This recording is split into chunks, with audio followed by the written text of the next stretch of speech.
Hello.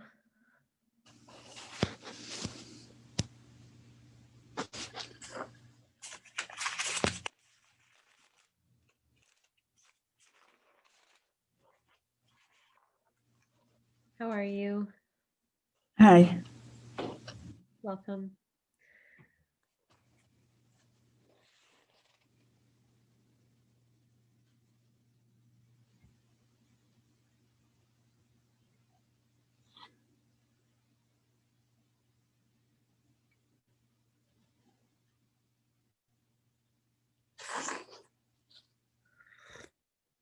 You are the first and very punctual.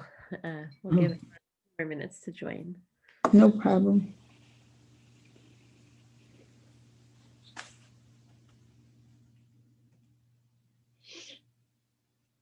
How has your week been? Oh, hanging in there, thank you. Yeah. I think that Do is you like, know my daughter, Vivian Black? No, at the synagogue. She went to Or Torah and also to the Skokie synagogue. oh, that's so nice. So I'm the intern and I don't even live in Chicago.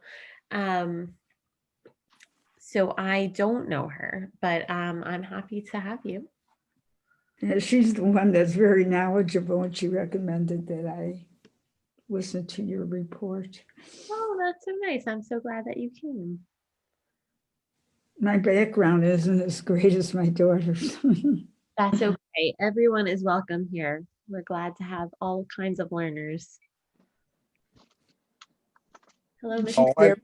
she's very active in all areas That's with the wonderful. Women's Tefillah group in Skokie Valley. Oh, that's so nice. And she's a Holocaust guide at the museum. Oh, wow. That's lovely. She sounds like such a great person to know. Yeah, she went to the academy, Airy Crown, and the academy. Sure. That's great. I'm sure if I lived there, I would know her. Where are you from? I'm from the Boston area. I live in Philadelphia now.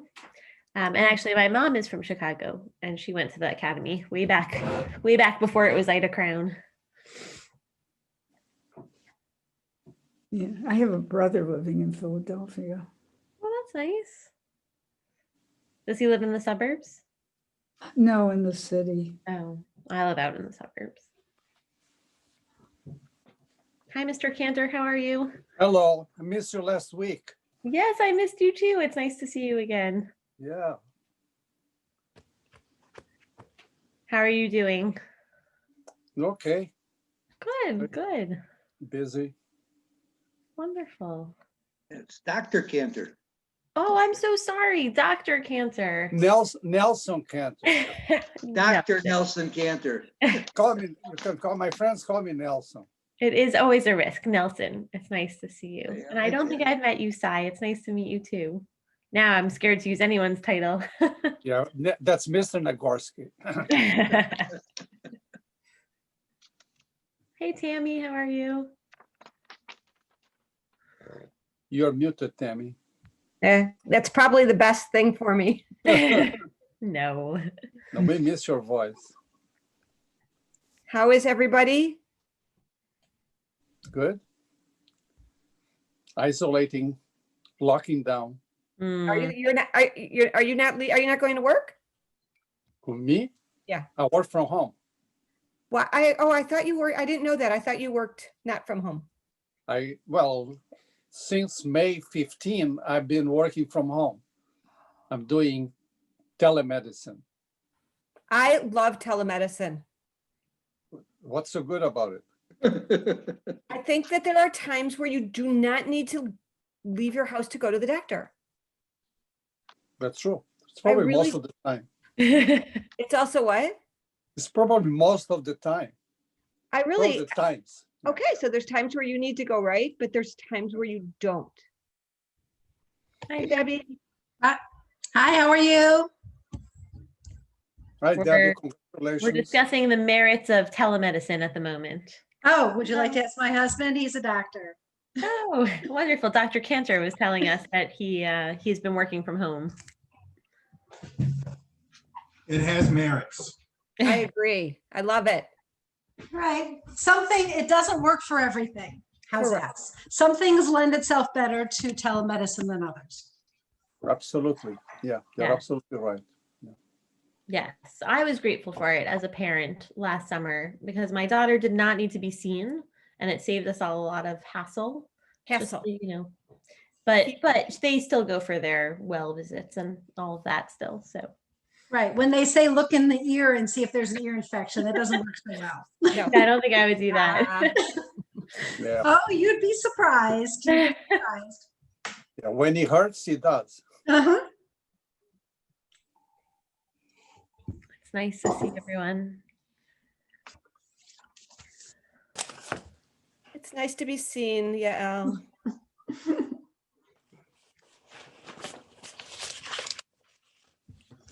All right, we have a good group. Yeah, sometimes I know. Sometimes when I don't leave my house and I don't see anyone physically but my husband and my children for days on end, this is almost as good as seeing someone in person. How old are your kids, Yael? My oldest is 7, Oh. and my middle is my boy. He's 5, and my youngest is 2. Edible. Yes, and she's delicious, if I do say so myself. I was going to say, but I don't live with them, so I shouldn't say that. Oh no, Nice. I still think they are. Good. They're still edible. It's a good age. Beautiful. Yeah. Yep. All the ages are good. Yes, I Parts tell of the- people that. Parts of them. I say I haven't met an age I haven't liked yet, but I only have a 7-year-old. So wait till those teenage years come knocking. You never know. Maybe they won't. Maybe they'll be really easy. My third 2-year-old is my first like really terrible 2. Oh. Yeah. Yeah, she stamps her little foot and screams no all the time. And you have to look away so you don't laugh at her. And Exactly, because she's so cute. so cute. Well, wait till she reaches the age of why. Then you have to think of an answer for everything. But she's trained. Right now we get a lot of whats. What? Yes. The best. Hi, Nina. How are you?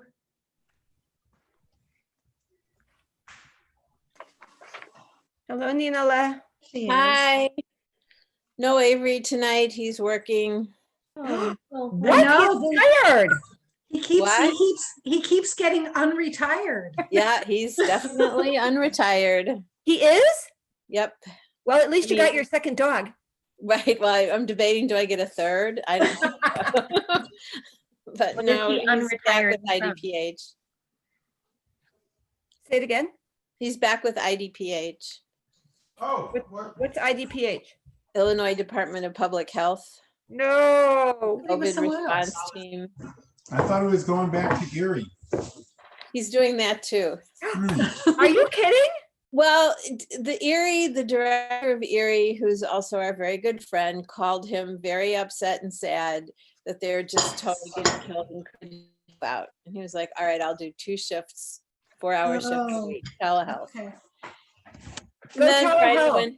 when he came home from school He on loves Parsha. Friday, there was a text from Dr. Ezike's chief of staff, call me stat right now. Oh. Yeah, there's like a total disaster in one of these nursing homes, and he's being a good guy and helping. He's a good guy. He's a good Wow. guy. Yeah, I'm very sad. He promised me it would only be 20 hours a week. But he lied. 20 hours a week each job.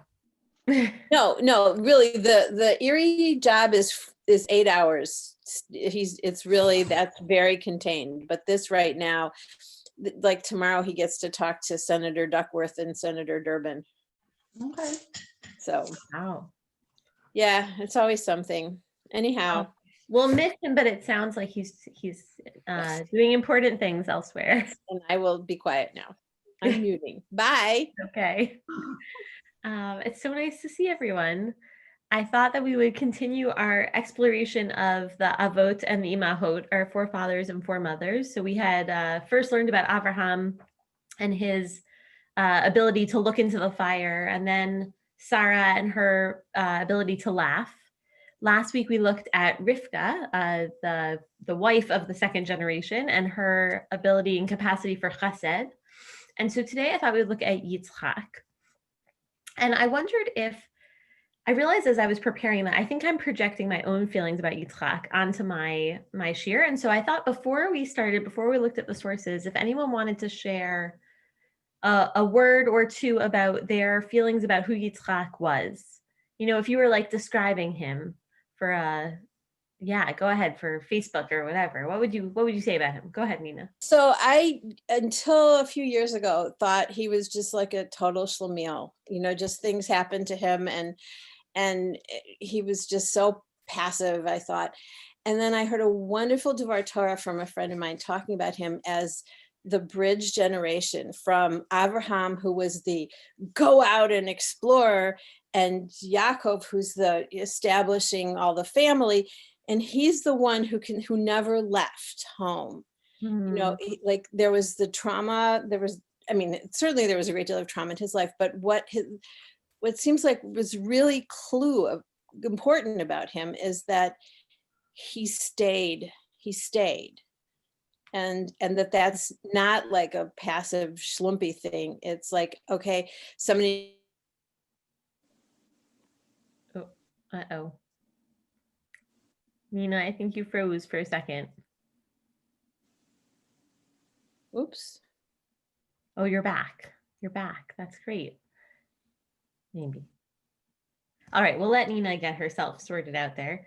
But that was a great start. Does anyone have anything they wanted to add to their, or contrast, you can disagree, to their feelings about who Yitzchak was? I also thought he was a little bit of a Kani Lemo, a little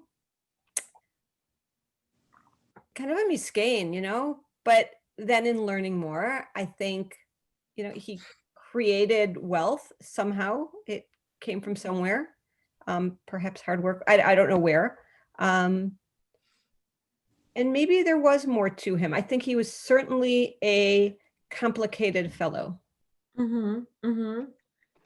Great. So at first blush, I would agree. I called him the dud before of the vote. A miskin, maybe a shlemiel, with some kind of hidden strength there. It seems like. Anyone else want to round him out before we dig in? I think that Yitzchak is associated with the midah of gevura, of strength. And actually, Rabbi Dr. Tzvi Grummet argues that the midah that each forefather is assigned is the one they need, not the one they really have. Right? Abraham is the Baal Chesed, but he lacks, right, as we talked about last week, he lacks sometimes that Chesed at home. He's all about it out in the world, but not at home. And so maybe Yitzchak really just needs gevura, not that he has it. But I think that Yitzchak's gevura is seen most clearly through his capacity to love. And so that is the way that I hope to look at him tonight, is to explore the love that he displays for his family and see if that teaches us anything about how to love or who to love, and to recognize him from his shlemielness all the way up to his power as the Av, who is the Baal Hagvura. So I'm going to share the screen here for anyone who would like to follow along here on the source sheet. Just pull this up to the top. There we go. And so the first pasuk that I brought is actually from last week's Parsha. I know, don't worry, not a mistake. And it is the very end of the story of Rivka as she comes into Yitzchak's life, right? And so the pasuk tells us that Yitzchak brings her into his mother's tent. V'yikach et Rivka v'tihilo leisha. She's his wife. She will be his wife. But he's the first person whom the Torah tells us via Haveha, that he loved her. He loved his wife. And I think that that's critical. He shows the way for his son, and thinking about a wife not just as an acquisition or a means to an heir, but as someone to be loved. And then she comforts Yitzchak after the death of his mother. And there's a beautiful Kedushat Levi who is a Hasidic thinker. He's Levi Yitzchak of Berdechev. And he comments that there are two kinds of love. And I wanted to explore this idea of what kinds of love Yitzchak has for Rivka. Does someone want to read in English or in Hebrew over here?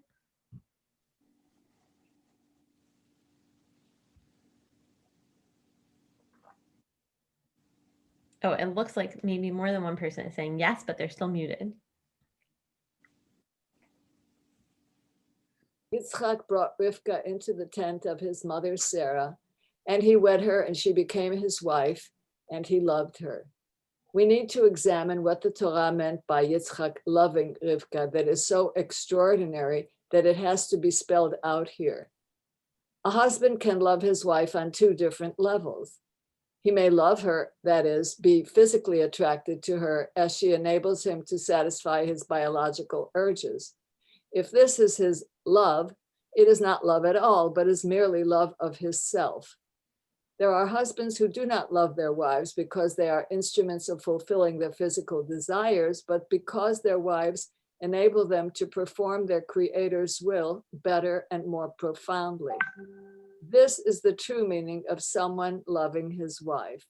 The Torah testifies that Yitzchak's love for Rivka was of the latter category. Thank you, Tamar. Does anyone have any thoughts, questions? Right, I think that the first love, this sort of basic biological love, could be like lust. It could also be just the desire for a continuing of your genetic line, right? Your wife is just a capacity for you to have babies and continue on.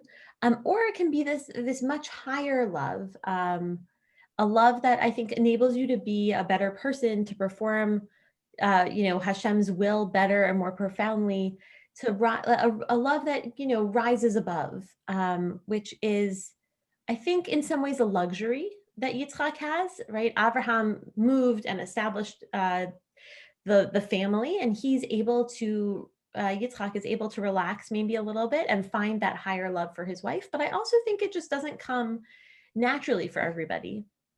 And we see that higher love be displayed when Rivka is barren, right? So just as Sarah can't have a child, Rivka also is struggling to have children.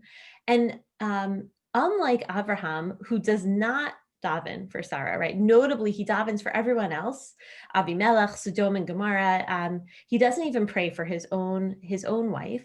But here, Yitzchak shows his gevura in a very fierce love for Rivka. Right, the word in the pasuk v'ya'atar, Yitzchak pleads with the Lord on behalf of Rivka because she's barren, and God answers him, and Rivka ends up becoming pregnant. And the Radak notes that v'ya'atar is like a very strong word. And it means that he prayed long and hard, asking that his wife should bear a child. And the Radak views it that it is because he loved her very dearly.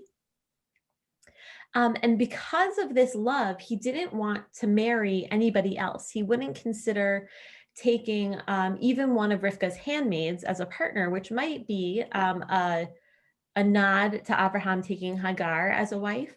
And so he davened extra hard because in his mind, if Rivka couldn't have a child, he might be forced to take another wife in order to continue his line.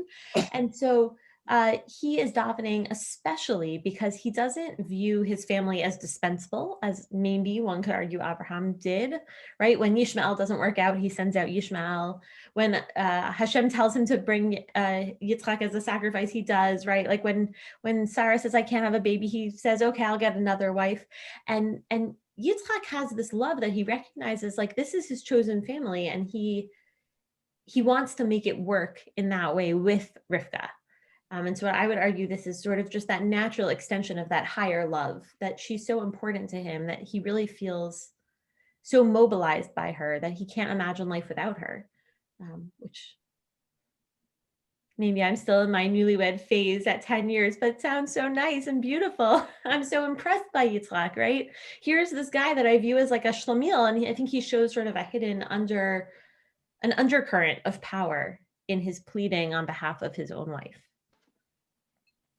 I welcome thoughts, ideas. I see Debbie nodding along enthusiastically. That makes me feel good. No, it's really beautiful. It's really nice. I never thought of that. I mean, it makes Abraham look bad, is the problem. So it does. And in fact, in the source sheet that was sent out, there was an incorrect addition to the English right here that said, unlike Abraham with his his wife's handmaid Hagar or something like that. And as I was reviewing the source sheet, I was looking at the Hebrew, I realized it's not there. I copied and pasted from Sepharia, the English and the Hebrew. And I realized that the English was a little bit imprecise. So I took it out of this sheet, knowing that we'd use this together. Because I don't think that the Radak means to do that. That's not like a very medieval thing to do, to disparage one of the forefathers. But I think that unfortunately, sometimes when you compare and contrast, right, Abraham has his strengths and Yitzhak has his. Yitzhak's are less known, right? In comparison to Abraham, as Nina said, Yitzhak often seems sort of as like the simple one. But I think that here is a place where he shines, maybe in contrast to Abraham, it's true. And so again, in contrast to Abraham, perhaps, Yitzhak has two children, like his father Abraham, one who will become what I would call the covenantal child, the one who goes on to fulfill the legacy, and one who is the sent away, the child who is sort of sent off to live a different life, a different lineage. But unlike with Abraham, where he is so happy, or maybe not happy, but he is able to send Yishmael off, we see in the pasuk that it says v'ahav Yitzchak et Esav, right? That Esav, it's translated in Sepharia as favored, but Yitzchak loved Esav. And that is puzzling to classical commentaries because they so much want Esav to be the bad son and Yaakov to be the good son. And so there's almost like a fear that Yitzchak must have been confused, or he must have had the wool pulled over his eyes, right? He must have been a shlemiel, someone who's so gullible that he could be sold whatever Esav is selling and just believe it and love him, right? And it even says, right, Rivka ohevet et Yaakov. Rivka loves the right son, the chosen son. And so the Rashi, picking up on the words ki tzayid befiv, right? He explains that there's like the basic level, which in his mind doesn't make sense. And then there has to be like some other meaning of how Esav tricks Yitzchak, right? So he says, Ketargumo on the basic level, befiv shelt Yitzchak, that Yitzchak loves Esav because he brings him game, he brings him meat, Said, befiv, in the mouth of Yitzchak, which is a very basic level for loving someone, but at least there's something favorable that Esav does. But then he goes on to say, Midrash befiv shel Esav, but the Midrash says, no, the mouth in the pasuk is not the mouth of Isaac enjoying the taste of the meat that Esav brings.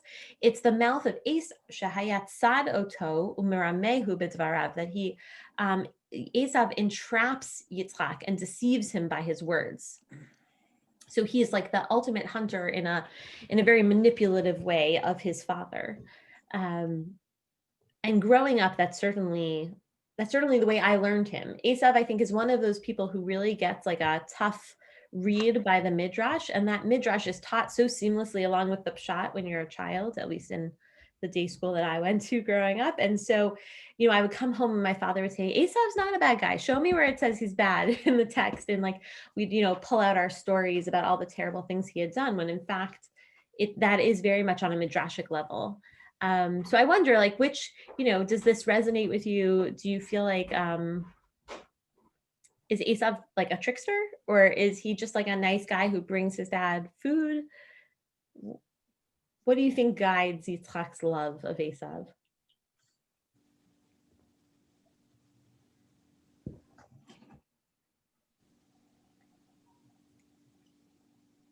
I always learn. Yeah, go ahead.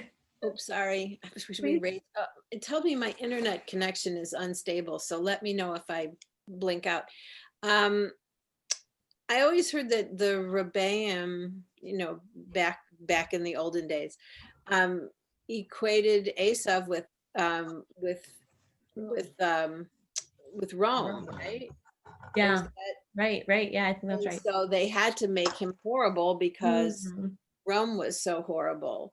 And that's why there was all this midrash on why he was so terrible.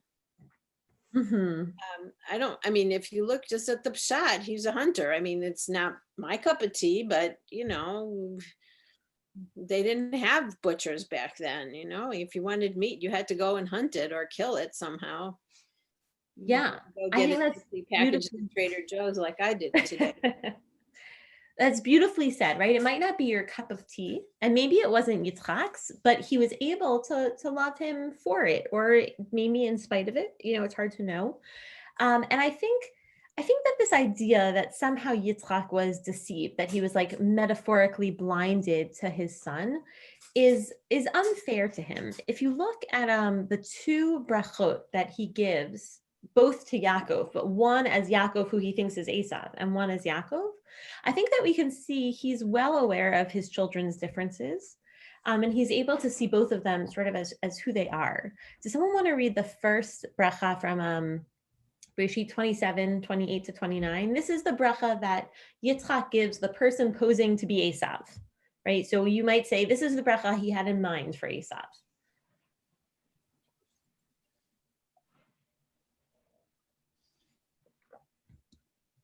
Okay, I don't mind reading. That's okay. He says, "V'yitem lecha," that God should give you mitzal hashamayim, from the dew of the heaven, umishamnei haaretz, and from the fat of the earth. V'rov dagan v'tirash, an abundance of grain and wine. Yavducha amim v'yishtachavu lecha le'umim. Right, people should serve you, nations should bow to you. Havei gvir la'achecha v'yishtachavu lecha b'nei imecha orecha arur u'mevarechecha baruch. Right, that your mother's sons should bow to you. Cursed be those who curse you. Blessed be those who bless you. And this is a good bracha. Like it's a bracha Esav was upset to miss out on. And then there is the bracha that when Yaakov comes to Yitzchak before he runs away, that he gives to Yaakov. So this is the second bracha Yaakov receives, but is the one that is meant for him. And here the bracha is different. Here it says, "V'yitein lecha et birkat Abraham." Right? May you have the blessing of Abraham, l'cha u'lizarecha, for you and for your future generations, itach, l'rishtecha et haaretz megurecha, asher natan Elokim la'Abraham, that you should possess the land where you are going to, that God gave to Abraham. So what is the difference between these two brachot?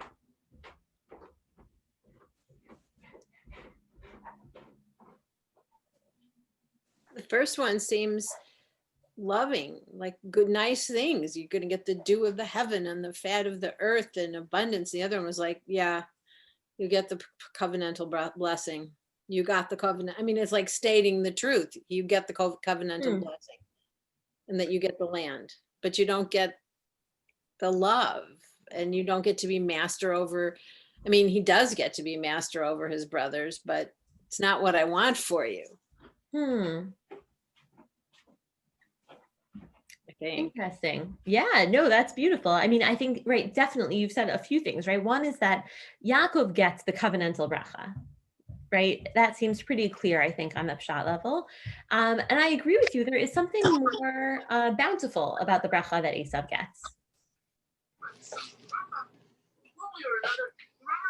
Any other thoughts about these brachot? I think the first one is kind of overkill.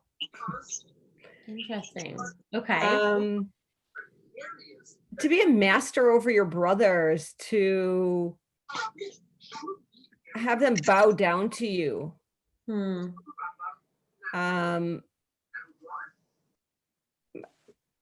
That's a lot. I think he's giving each of them what he perceives they need. That's beautiful. Can you say more? I think that you know, it's not a bad thing to be about working for a living and to focus on those sorts of things. And that was a positive aspect that Yitzchak saw in Esav. And his bracha that he thought he was giving to Esav is mostly about, you know, material things, because that was where he was coming from. And the bracha that he gave to Yaakov is the one that's important to Yaakov, enough that Yaakov went to try and steal what probably was going to come to him anyway, which is that he is the heir of Abraham. That's lovely. I love that. Right. I think all of these answers work together to what you said so clearly, Dr. Eisenstein, which is that I don't know your first name. It's not written on the screen. Which is that Yitzchak was able to discern what his children needed, and he wanted to give that to them, right? That what is perceived as a weakness or a confusion is actually a great strength of what I would say is a really unconditional love, right? Just like Nina said before, like maybe hunting is not his cup of tea, but it's what Esav wanted, and so it's the bracha that Yitzchak gives him. I think that is a powerful thing. And that Yaakov, the Yaakov who was willing to steal the covenantal bracha so much that he wanted it, Yitzchak is happy to give it to him because that's what he needs and what he deserves, right? I could imagine a parent who might say, well, if you behave that way, you don't deserve the covenantal bracha anymore. But Yitzchak is sort of able to realize he does. It's his destination, whether it's deserved or not, perhaps. And it's certainly what he wants. So Rabbi Sachs, who I hope will continue to learn a little bits of throughout the year in honor of his memory, picks up on this as you guys did, and he talks about Yitzchak's love of Esav. And he talks about how Yitzchak is able to love all the sort of disparate parts of his family that don't seem to fit in, right? Like, sometimes families have like a doctor gene or a lawyer gene, right? And then there's always that like creative artsy kid who doesn't want to go to medical school or doesn't want to go to college. And that Yitzchak is able to love all of those people.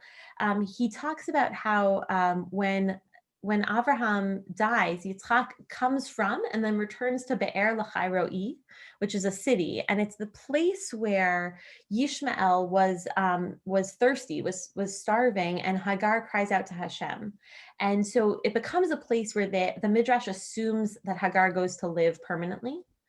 And so isn't it so interesting, right, that the Midrash says that that's where Yitzchak is, where Rivka arrives.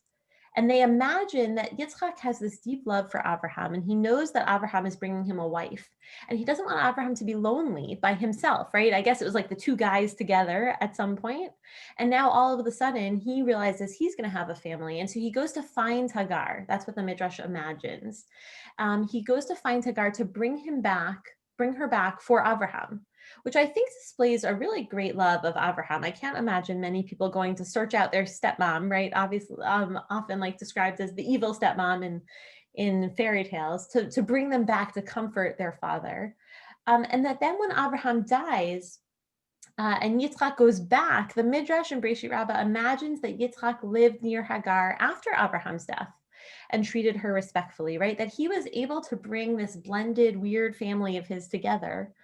And that this family that Avraham ended up sending out into many disparate ways, Yitzchak was able to pull back together and was able to model then in his own family that even when like the pieces don't always fit together in the way that you think, right? Esav may be strong and more wild, maybe impatient or unpredictable, right? That he's so willing to give away his birthright to Yaakov when he's hungry. That in all of those ways, maybe he wasn't the right person for the covenantal bracha, but he was the right one for a bracha, and a bracha that he knew Esav wanted. And so Rabbi Sachs imagines Yitzchak's inner dialogue, and it's so beautiful that I brought it here. Just a little piece of it. So Rabbi Sachs is imagining that Yitzchak is talking to himself or maybe to God before he gives the bracha. Someone want to read? I just brought this little clip. My love for my son is unconditional. I do not ignore who or what he is, but I will love him anyway, even if I do not love everything he does, because that is how God loves us. Unconditionally, even if he does not love everything we do. I will bless him. I will hold him close, and I believe that one day that love may make him a better person than he might otherwise have been. Thank you, Tammy. I always get a little emotional when I read that part, so I'm glad that you read it and you read it beautifully. Right, I think Rabbi Sachs is uncovering this like well of strength and beautiful love that Yitzchak has that is so, it's such an undercurrent in our story, but is so important. My children are very young and they already do things that drive me crazy sometimes. And I think that imagining, right, to love someone, even if I don't love everything he does, because that's like a divine love is so beautiful. And Rabbi Sachs concludes his essay that this kind of love heals both the lover and the loved, the lovey and the lover, both Yitzchak and Esav, that it's a reparative love when life is sometimes difficult. And that he learned, Yitzchak figured out how to love as God loves, and that made his children better, stronger people, and it hopefully helped to heal Yitzchak's trauma of not feeling that love perhaps earlier in his own life. It's an important model for Jews, for Klal Israel today. I think you got to figure that Esav voted for Trump, and the issue is, how do we love and accept and welcome all fellow members of the Hebrew nation in all ways? I said last week that Yitzchak is sort of a nebuch, a schlepper. I mean, he has a father and a son who kind of are greater than he, and he's kind of pushed around by his wife and others. On the other hand, he is the only one of the Avot who never left Eretz Israel. And as your texts also point out, he's the only one who was monogamous. He didn't have any other wife or concubine, as his father and son did. And Abraham's sons had a big crisis with each other, and Yaakov played favorites with Rivka's sons Rachel's sons, and caused a lot of difficulty for his sons for many years thereafter. But according to these sources, Yitzchak tried to welcome both of his sons, even the very problematical one. So in many ways, Yitzchak is a better role model than his father, than his son, though we don't usually think of it that way. Yes, I 100% agree. I'm so glad you joined us, Jonathan. I left Rabbi Berman early again. I think that's 100% true, that unfortunately I would agree with you as we look forward into Yaakov and some of his wives, we'll see that I'm not sure that this unconditional love got passed along in the right way.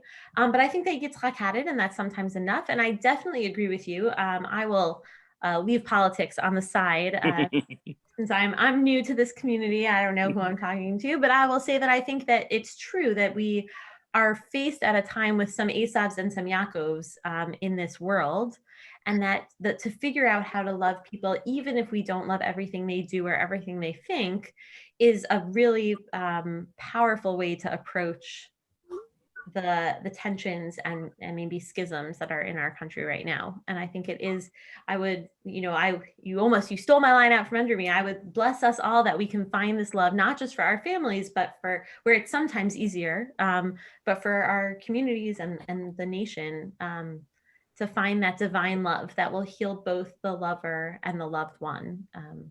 And for American Jews who as a whole voted overwhelmingly for Biden, but American Orthodox Jews who voted overwhelmingly for Trump. So we have to place ourselves in the smaller and the larger group and try to accept and respect everybody.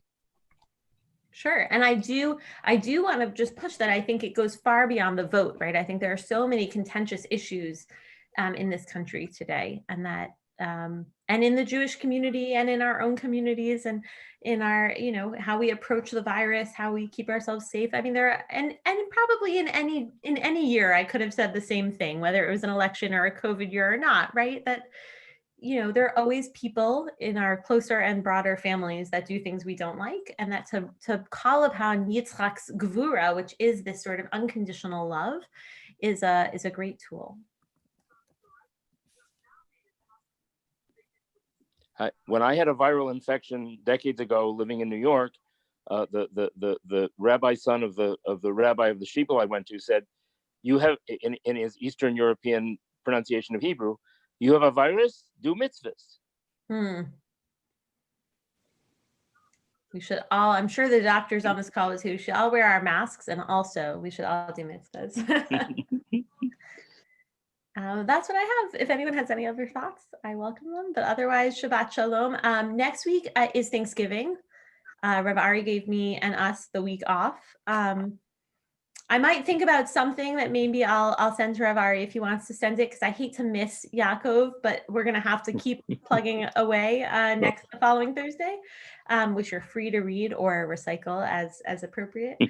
So I wish everyone a very happy Thanksgiving, good Shabbos, and I wish you lots of love and in the world. Shabbat Shalom. Amen. Yasher Koach. Thank you as always. Thank you. Thank you. Good to see everyone. See you soon.